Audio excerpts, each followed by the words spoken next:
Hello everyone, welcome to my top 10 best movies of 2019 video. I'm really excited to be here today and talk about these movies. Every year I do these lists, I'm very excited, but since 2019 was such a strong year, I am in particular very excited today to share you guys my 10 favorite movies of the year. I have to tell you, 2019 was such a strong year. There's been plenty of movies that have surprised me, plenty of movies that have impacted me, and making this list was so difficult. I switched a lot of movies around so many times, and because there's only 10 spots, I had to leave off a lot of movies off the list, and it was heartbreaking to do that, but ultimately I'm confident in my list and I am really happy to share it with you guys. I want to get started right away, but first things to know is that I've seen 121 movies in 2019. I saw a lot, I try to see as much as I can, and like every year, not everyone's going to agree with this list. Some of you might see some films that you thought were overrated or that didn't work for you, and that's totally fine. If it really bothers you that much, you can always make your own list. So without any further ado, let's start the countdown to my top 10 best movies of 2019. Number 10, Us. In 2017, Jordan Peele genuinely impressed me with his directorial debut, Get Out. And because of that, I was highly anticipating whatever movie he was going to direct next. And I have to say, Jordan Peele did not let me down whatsoever. Us is a thought-provoking, original, and creative horror film that has a terrifying concept. The idea of your doppelganger trying to kill you in the most savage way possible is pretty scary. And with the horror elements, there's also some comedy, and the comedy elements work very well. Similar to Get Out, I've seen Us multiple times, and the more I see it, I like it more, and I catch new things that I didn't notice from the previous viewing. Lupita Nyong'o is absolutely mesmerizing. She had to play two roles, and both roles were so different, yet she managed to play them perfectly. I'm praying that she gets nominated for Best Actress at the Academy Awards. Whatever movie Jordan Peele does next, I will be sure to be there opening night. Number 9, Waves.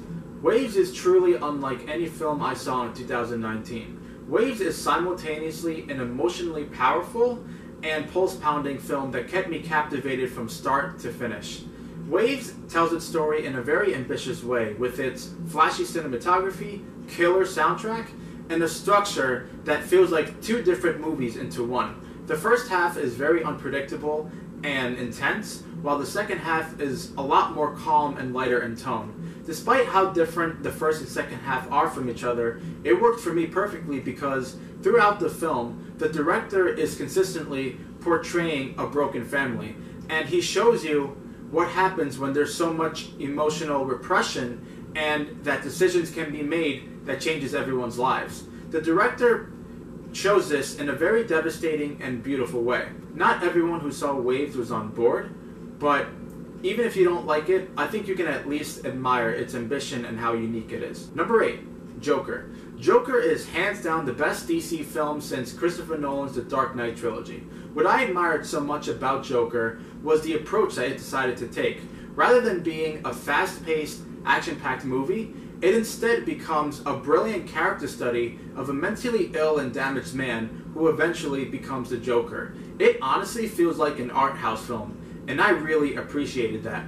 Despite how tragic, violent, and depressing this movie is, I was so invested in the story because it was told in such a fascinating way. Joaquin Phoenix is absolutely incredible in this role. He is easily one of the best actors working today, and he was horrifying as a character, and his monologue in the third act is nothing short of incredible. I thought the screenplay was terrific, the cinematography was gorgeous, the score is like its own character in the movie. I know that this movie is very controversial, but I personally adored it. Number 7, Knives Out. Knives Out was such a blast that I did not expect to love as much as I did. The most surprising element about this movie was how funny it was. There were moments where I was dying of laughter in certain scenes. And in addition to being a really funny movie, it's also a murder mystery that is really smart. It offers a lot of twists that I did not see coming, and it has this big ensemble cast that all deliver great performances, but for me the best was Chris Evans, Ana de Armas, and Daniel Craig. Knives Out in a perfect world, would be nominated for Best Original Screenplay because the dialogue is so clever and the way it incorporates social commentary is genius. The way the storytelling structure is really makes it stand out from other films in the genre. It's kind of hard to talk about this movie without giving away anything, so I'll leave it at this. Rian Johnson, who directed this movie, made an unpredictable, incredible film that stands out as one of the year's best. Number 6. My number 6 is Marriage Story. When I saw Marriage Story, I remember 5 minutes after the movie, I was just sitting in silence because I was left speechless by how well made it was. Marriage Story is a phenomenal examination of two people who are going through a divorce, and it never presents divorce as a black and white situation. As a viewer, you understand that there are complications in a marriage, and sometimes there's not really a bad guy. It's just two people who have different paths, and their paths just conflict with each other. This concept may turn off a lot of people because it sounds depressing, but it's really not. There's actually a lot of comedy in this movie as well, and which makes a great balance from both genres. Marriage Story is like one enthralling scene after another with unforgettable scenes of authentic monologues and absolutely incredible acting, especially from Scarlett Johansson and Adam Driver, who deliver career best performances. I believe this is the front runner to win Best Picture, and if it wins Best Picture, I would not be opposed to it at all. Number 5. My number 5 is 1917. 1917 is yet another stunning achievement in the war genre. 1917 is so immersive and intense, and a big reason why is because of how well it's directed. This is shot as in one long take, and that may sound like a gimmick, but it works perfectly for the story. The story is pretty simple. It's two soldiers trying to cross enemy lines and deliver a message so that they can prevent an attack from happening. Yet, the movie is still a masterclass in suspense, and to say that I was on the edge of my seat is an absolute understatement. This movie is going to sweep all the technical awards at the Academy Awards, and it rightfully should, especially for its flawless cinematography. But other than the technical aspects, I thought the two main leads were fantastic. This movie had a lot of emotional scenes, and I was just so invested in the story. 1917 is a movie you have to see on the biggest and loudest screen possible because it's truly epic, and it just demands for you to watch it in that format because it's incredible. You have to see it to believe it. Number 4. My number 4 is Once Upon a Time in Hollywood. Now, for those of you who don't know, Quentin Tarantino is my second favorite director of all time, and Leonardo DiCaprio is my favorite actor of all time. So with these two working together, I was so excited for this movie, and even with my excitement, it managed to exceed my expectations. This is one of the most laid-back movies I have ever seen, and the way it's directed really made me feel like I was in Hollywood in 1969, and I never wanted to leave. Leonardo DiCaprio and Brad Pitt is a duo that I never knew I wanted until I saw them act together. Both of them, in my opinion, deliver some of their best performances, and there are so many scenes of memorable dialogue and great conversations amongst characters. And without any spoilers, the third act is absolutely glorious. Even with the near 3-hour runtime, the movie flies by in an instant.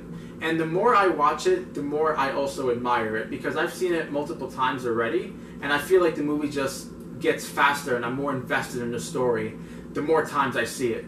Such a great movie, and it's so different from anything Quentin Tarantino has directed, which shows how much range he has as a filmmaker. In my opinion, it's one of Tarantino's top 5 best films, and I can't wait to see what he does next.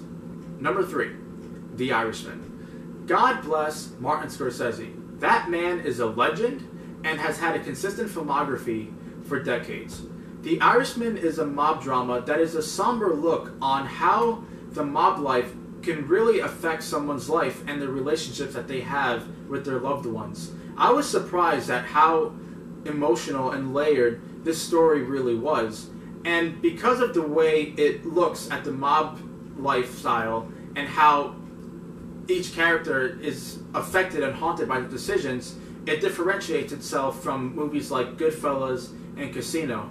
Robert De Niro, in my opinion, delivers one of his best performances. His performance is very quiet, subdued, and emotional, and it required a lot of skill for someone to pull that off, which Robert De Niro is obviously very skilled.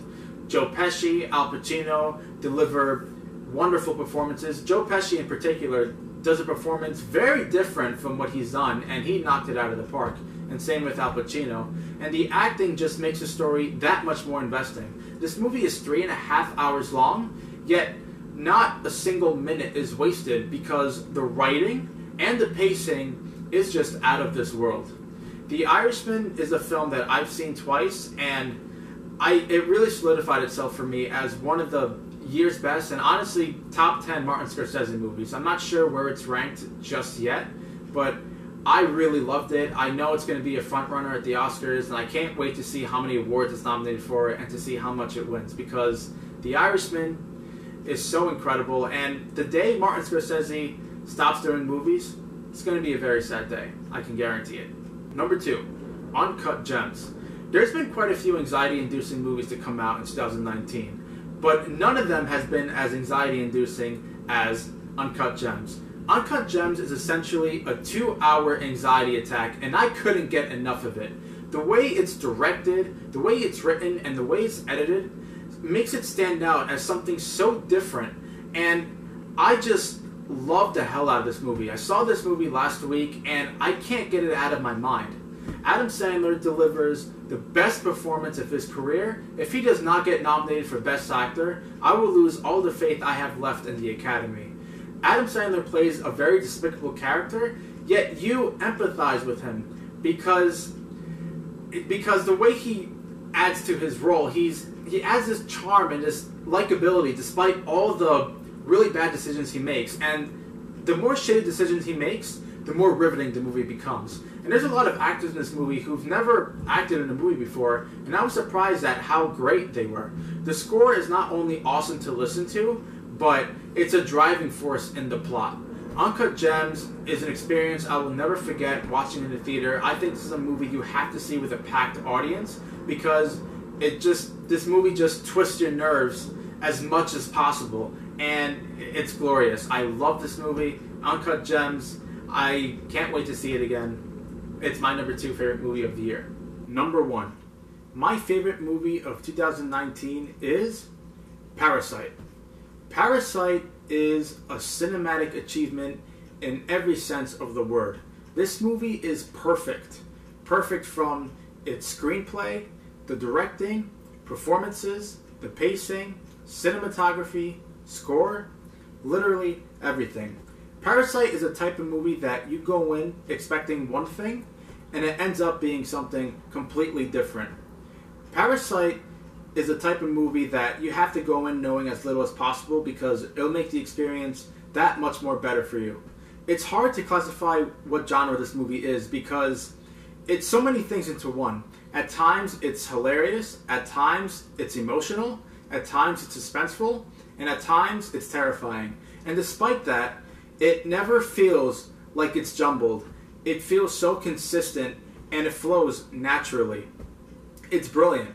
I'm going to make a bold prediction, and that is that in 20 or 30 years, I believe that people will look back in the 2010s and look what movies are coming out, and without a doubt, people will still be talking about the masterpiece that Parasite really is. I can't rave this movie enough. I think it's the best foreign film that I have ever seen, and this is the movie that I truly want to win Best Picture at the Oscars. I've mentioned some great movies that are frontrunners like The Irishman, Once Upon a Time in Hollywood, and Marriage Story, and if any of them win Best Picture, I'm totally fine with that, but I'd really love if this movie won because it's truly unlike anything I've ever seen, and I've seen it twice in theaters, and I'm itching to see it again. It's a type of movie that I want to dissect and analyze because there's so much to unpack here, and I feel like it's the type of movie that if you talk about it with other people, you'll get so many different interpretations and theories, and it just makes it more exciting. Parasite is, like I said, a cinematic achievement, the year's best film in my opinion, and one of the best films to come out in the past 10 years, for sure. and that's my number 1.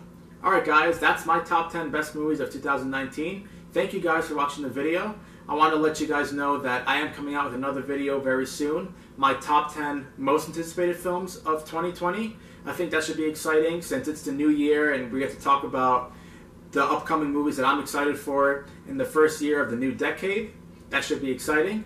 Thank you guys again so much for watching. Please give the video a like and feel free to share it if you want.